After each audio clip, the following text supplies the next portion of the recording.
John Hammond here at the microphone with part 2 of our interview with Wendy Oxenhorn, the Executive Director of the Jazz Foundation of America. Wendy Atlas Oxenhorn. She's small, but she's mighty, and she's doing a lot of angel work for the musicians.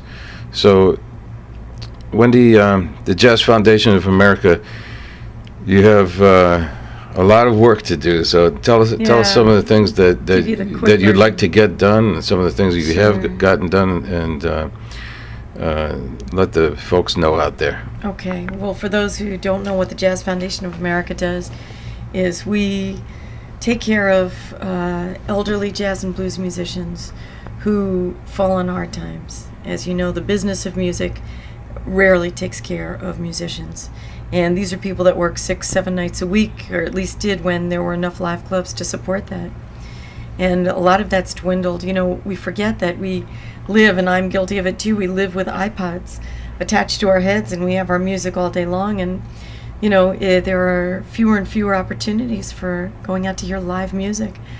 And that's an art form we never want to lose, because it's the magic that happens when it's live. You could never replace the feeling you get when you're right there.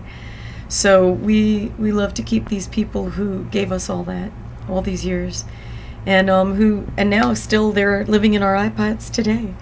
You know, I don't know anyone who doesn't listen still to Billie Holiday and Miles and everyone else. Well, we're right here in the heart of New York, and that's right. This just happens to be the place where a lot of great musicians live. You know, so it's a fantastic thing to be in the middle of all this great energy. Music Row is right up the street. You know, all the musicians go to the music stores. You know, that's where a lot of musicians meet. You go. It used to be there was more of a scene in the music stores where people would just hang out and play and trade licks. Of course, these days you have to ask before you can take a guitar down or something. Right. But, I was at Manny's and I saw a 5-year-old kid sitting on a stool playing electric guitar and copying some riffs from, you know, Hendrix, and I was, wow, things have changed. Yeah, well, there's a lot of young talents out there, but the young talents, they had to listen to the old timers who blazed the path. You know, pay your dues with the masters. One thing that we were kicking around before we turned on the microphone is that you know, in the last year or so, a lot of the old-timer musicians, oftentimes with the help of somebody else who's more computer savvy, they put up a MySpace, you know, and you can find a lot of musicians who just disappeared off the scene, and you can Google them. You can't even find them, but you go onto the MySpace, and they have a space. So folks, and a lot of the sites are tribute sites as well, but in many cases they're in touch with the estate of the deceased musician, you know. So I'm going around and encouraging a lot of the elder musicians that I know, if they don't have a MySpace up, to find somebody in their family or in their band to help them get one online, because pretty much once you get it up, it takes care of itself with a little bit of housekeeping, you know. Sure. And it's really great. Chico Hamilton, who was on our show, on the HammondCast show recently, he's no teenager, and we'll say that. And Chico has a site there. You can contact Chico directly on there. And I did. And I met Chico years ago, but we were able to get back in contact through the MySpace. And Billy Kay, who I just saw out in the hallway here, he's got one too, you know. So you've been helping some of the musicians get websites going?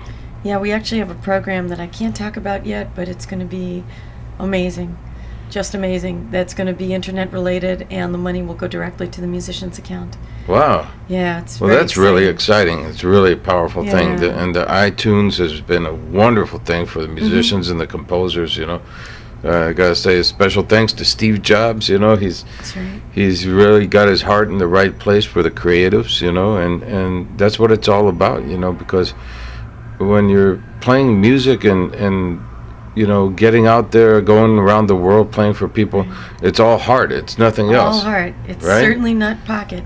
That's right. I have seen great musicians come from all over to go to Europe for 1 week, and they'll come home with less than they started. Mm-hmm. And they'll go to play, you know, and this is where we really have to be mindful. And anyone who's in a position to hire the musicians, always go by this rule. This is a rule I go with. Always pay a little bit more than you think would be respectful. Always do a little bit more. Right on. Well, in most businesses, people try to make money. In the world of jazz, we shoot for the break-even point. If you break even, that's considered a miracle, you know, because there's so many costs, so many hidden. Get away from that. Yeah, so many hidden costs. But that's right. You know, luckily, the great musicians have some angels out there. You can't always count on the angels, but you know, in many cases, you've been able to come through for them, and also with the help of some medical professionals, like Dr. Frank Forte was one. Oh, Dr. Forte is the best. Yeah. He's the Englewood Hospital. They have given us over $5 million worth of free care in the last 14 years. Wow. To almost 1,000 musicians who didn't That have is insurance. awesome. And these That's are great. bona fide, established jazz and blues musicians. So, you know, one of the things... And not just emergency room cuts and bruises. They're actually operations. Serious operations. Heart surgery, dental work, organ transplantation, all kinds hip of very... replacements. Wow. Yeah, Incredible. teeth for horn players that didn't have any. Wow, that's It's beautiful. been That's really really wonderful. fantastic. You know, I come from a medical family, so I really think that's great. You know, not every doctor wants to take those patients, you know, so that's right. they really show some special stuff there. That's It's right. great. So, I have to drink water. okay. Well, I think that's a good signal that maybe we're better back it down here, folks. It's always great to have Wendy on our show. We've had her on before on the HammondCast show on KYOU. We're broadcasting from San Francisco, the city by the bay. I'm running out of voice because I've been talking so much trying to raise money. So Yeah. if you want to donate to the Jazz Foundation and help these great people who spent their lives making us happy, Give the website, Wendy. I will. It's www.jazzfoundation.org. Fantastic. Thanks a lot. And what have you got to say for our folks out there? KYOU. We love you, KYOU. Thanks for broadcasting the message. Thanks a lot, Wendy.